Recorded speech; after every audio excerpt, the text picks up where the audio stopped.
Good morning, everybody. My name is Tori, and I'm the Grubby Pirate, and I'd like to welcome you to our home in Santa Ana, which is in the province of Misamis Oriental on the island of Mindanao in the fabulous Philippines. And today, I'm going to talk with you and give you a few tips on entering and, just as importantly, exiting the Philippines. But before we roll, I'd love it if you could do me one small little favor. It's easy, it's painless, and it's not going to cost you a single peso, but it's really going to help out our channel. And that is by simply throwing us a bone, hitting that subscribe button, and helping us grow. We're sitting at 484 subscribers, and I hope you'll smash that subscribe button, throw us a bone, and help us climb to 1,000. Now let's talk about coming to the Philippines and leaving the Philippines when the time comes. Really though, your first move should be to contact the Philippine Bureau of Immigration. They're the only ones that are really going to be able to answer all your questions, provide you with any prices, and give you all the details for entering and leaving the Philippines. But for what it's worth, here's my 2 pesos on the topic.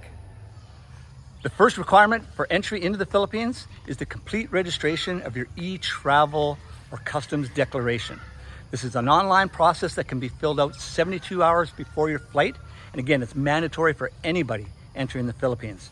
It's absolutely free, so if you are presented with any charges, get the hell off of that site and get to the Philippine Bureau of Immigration, where it's free, and they'll provide you with the QR code that you'll need to present to your Customs and Border agent upon entry to the Philippines. Along with that, you'll need an onward ticket. Don't listen to anybody who says you don't need an onward ticket. I've been coming to the Philippines for 10 years, multiple times every year, and I've been asked every single time for an onward ticket. Okay, you need proof that you're going to be leaving the Philippines. So make sure you have that, along with a valid passport that is at least 6 months prior to expiration.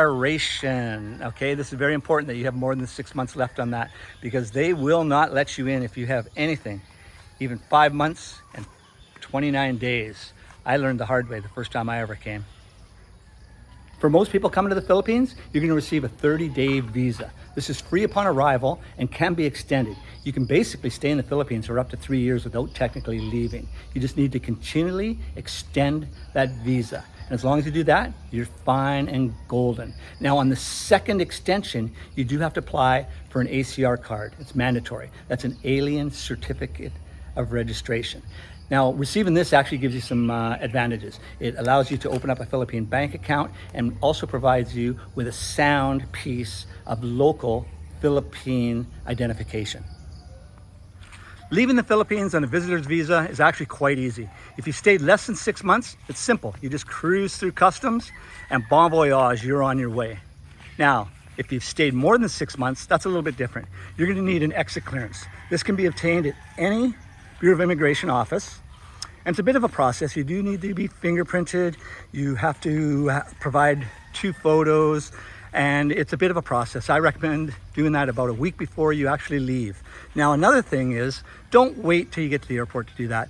Also, if you've overstayed your visa and think, well, I'll just pay it when I leave, I don't recommend it. It's stress at the airport.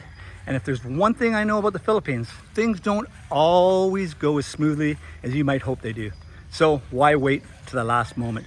Just get shit done. The next visa is my personal favorite entering the Philippines. It's called the Balibaycan Privilege. It is the spousal entry to the Philippines, which must be obtained together with your wife when you enter the Philippines. Balikbayan. What was that, Apple? Balikbayan. Oh, balik what? Balikbayan.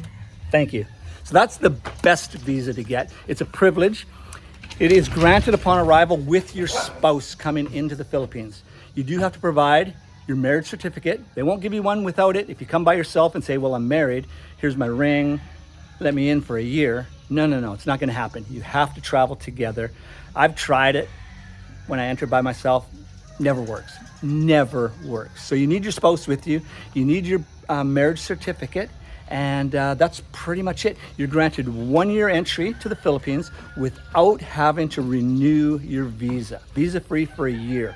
Also, when you leave, you don't have to have an exit clearance, which is super nice. You just motor, but it is a one-time entry unless it's granted every time you arrive with your spouse, but it's not multiple entry. I love it. It's my favorite visa. And you're also not required to provide an onward ticket upon arrival. Okay, this one may take a little bit of the sneaky eye, the shift.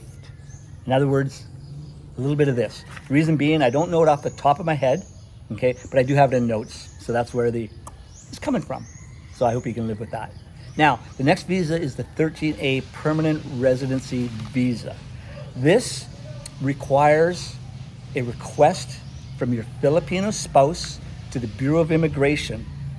They'll have to provide your legal marriage certificate along with a couple other documents, but I don't have those off the top of my head, and ChatGPT didn't provide me with that information either. So again, contact your Bureau of Immigration for more information. So this has a one-time cost of 8,620 pesos, as well as an annual fee of $50 American, which is about 21,000 pesos.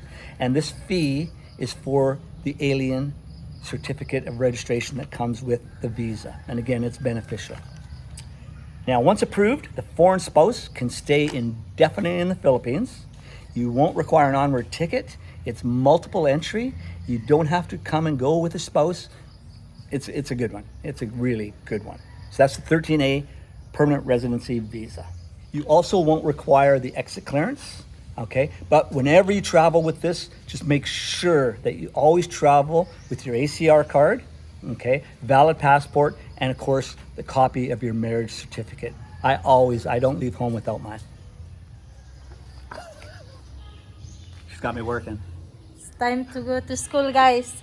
I'm going to school. Check my outfit. She's a freak. She's a freak. Faster. Faster! Oh yeah, I'm cleaning the helmet. My There you God. go. There you go, you're ready. You're a pain in the Remember, ass. safety first.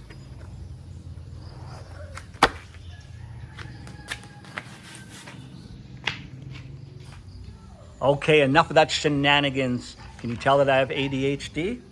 Well, it's time to get back on track. So we're going to talk this time now about the retirement visa. And this is the Special Resident Retirees Visa, or the SRRV. Now, you really always need to check with the Bureau of Immigration for details on this little puppy, because things are constantly changing. And you know what? This is what's happening today. So this one allows multiple entry. Okay, you don't even need a spouse for that one. So that could be heaven for some, that's for sure. Now, what else? There's no exit clearance, there's no onward flight necessary, and you can stay indefinitely with multiple entry. It's beautiful. Now, this is for foreigners 40 to 49 years old. You do need to deposit $25,000 US, okay, with a proven pension. Without the proven pension, well, it's $50,000 deposit. But that secures your SRRV card. For foreigners 50 years old and older, well, it's only $15,000 with a pension, or $30,000 without the pension. But those are your SRRVs and the advantages to having that. It's a good one if you want to tie down that money. Now, with the SRRV, there are fees besides that deposit that needs to be required as well. There is an annual fee of $360 US, all right? And that is approximately 21,000 pesos. Now, this is for the principal retiree and up to 2 dependents. Okay, everybody, that's about all I know about entering and exiting the Philippines. I want to thank you all for taking the time to watch the video. If you made it this far, especially if you made it this far, I'd love it if you could toss us a bone and hit that subscribe button. We'd really appreciate it. It helps us grow the channel, and it really does keep us motivated. Thanks, everybody, and just keep on keeping on. It's all we can do. And again, it's more fun in the Philippines. Well, at least it's more interesting in the Philippines. That's for sure. Take care, everybody. We'll see you next week. And mabuhay.